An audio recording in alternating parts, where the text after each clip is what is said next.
જે આપણી સાથે છે ફિલ્મ અમે એક ડાળના ફૂલના અન્ય એક કલાકાર જ્યોતિન્દ્ર રાજા। તો ચાલો આપણે આજે એમના રોલ વિશે વાત કરીએ। નમસ્કાર।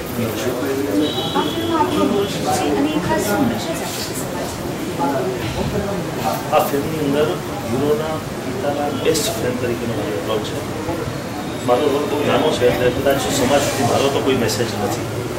ફિલ્મનો એક મેસેજ છે કે એક પરિવાર કઈ રીતે એક સંગઠનથી જીવતું હોય અને એમાં ક્યારેક કોઈ અન્ય કારણો આવી જાય અને ડિસ્પ્યુટો ઊભા થતા હોય છે, મિસઅન્ડરસ્ટેન્ડિંગ અને એમાંથી વાતાવરણ બગડીને ફરી પાછું હતું એમને ઘીના ઠામમાં ઘી પડી જાય એવું એક સરસ કન્સેપ્ટ લઈને એવા છે રશ્મિકાંત રાવલ ફિલ્મ કરી છે આવજો કરીને, જેમાં મુખ્ય ભૂમિકા સુધાચંદ્ર કરતા હતા।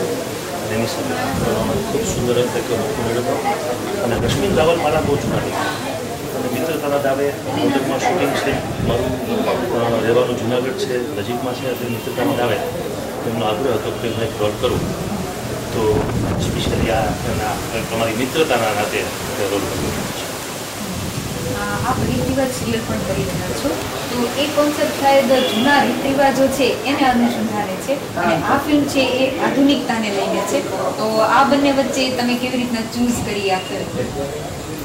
ચૂઝની વાત નથી, અમે તો એક્ટર છીએ, અમને જે રોલ આપે નેગેટિવ આપે પોઝિટિવ આપે, અમારે તો અમારું બસ કલાનું પ્રદર્શન કરવાનું છે। રીત રિવાજ એવી સિરિયલ હતી કે જે જૂના રીતિ રિવાજો જે લોકોને કેટલી હદે નુકસાન પહોંચાડે, એક જિદ્દીપણું, અઠીલાપણું અને એના કારણે જે સમાજના લોકો પીડાતા હતા એ વાત લઈને રીત રિવાજ હતી। એમાં હું એક નેગેટિવ રોલ હતો, વિલનનો રોલ હતો।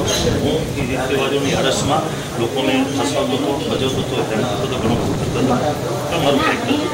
હવે એ હતું બહુ જૂના જમાનાની વાત હતી। એકચ્યુઅલ સમાજમાં જે સુધારો એવો છે કેટલો સારો છે બતાવવાનો એક તંદુરસ્ત પ્રયત્ન હતો અને એ પ્રયત્નના ભાગરૂપે કદાચ આ આધુનિક ફિલ્મ મને કરવા મળી કે નહીં, હું પણ એમાં વણાઈ ગયો છું, જૂના રીત રિવાજોમાંથી હું પણ પરથી ગયો છું। એટલે આપ રીત રિવાજના વિલનમાંથી અમે એક ડાળના ફૂલના હીરો બની ગયા છો, એવું કહી શકાય કે એ જે વિચારો છે એની આધુનિકતાને લઈને। આ સિવાય તમે અન્ય કઈ ફિલ્મ કહું છું, આવી પહેલાં અમે આવજો ફિલ્મ કરી હતી, એની પહેલાં મેં દર્શન ઉત્તરાયણની ફિલ્મ કરી હતી, ઘણી બધી સિરિયલો કરી। હમણાં જ મેં એક સહજાનંદ સ્વામી ઉપર એક ફિલ્મ બની, ડોક્યુમેન્ટરી ફિલ્મ, બહુ સુંદર, પહેલી વખત એમ કહી શકાય કે ગુજરાતીમાં 3D ફિલ્મ બની અને એ હતી ડોક્યુમેન્ટરી, સ્વામિનારાયણ સંપ્રદાયની હતી અને એમાં પણ એક નેગેટિવ રોલ કર્યો હતો। એ આખી એક જુદી જ વાત હતી, પણ હવે નેગેટિવ રોલ મળતા જાય છે, નેગેટિવ રોલ કરતા જાય છે। ડોક્યુમેન્ટરી ફિલ્મ હમણાં જ એક મેં ગવર્મેન્ટની કરી, ગરીબ કલ્યાણ મેળો, જે હમણાં જ રિસન્ટલી પૂરી કરીને આવ્યો છું।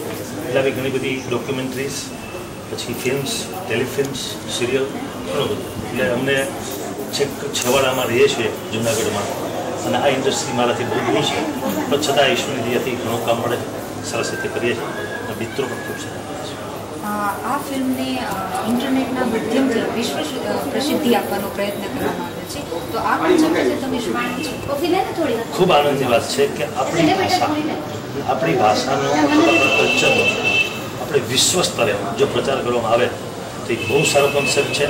જ્યાં વિદેશોમાં કોઈ આપણા જે ગુજરાતી ભાઈઓ બહેનો રહેતા હોય એના સુધી આજની આપણી હાલની જે આપણું જે કલ્ચર છે એ સંદેશો ત્યાં સુધી પહોંચી જાય અને એ લોકો પોતાનું જે વતનથી હજારો માઇલ દૂર છે અને પોતાના ગામની, પોતાના દેશની, પોતાના વતનની વાતો જ્યારે એની પાસે આવે અને એ આનંદ માણવાનો એને મોકો મળે તો એવો એક પ્રયત્ન રશ્મિકાનો ખરેખર ખૂબ સુંદર છે અને આવો દરેકે કરવો।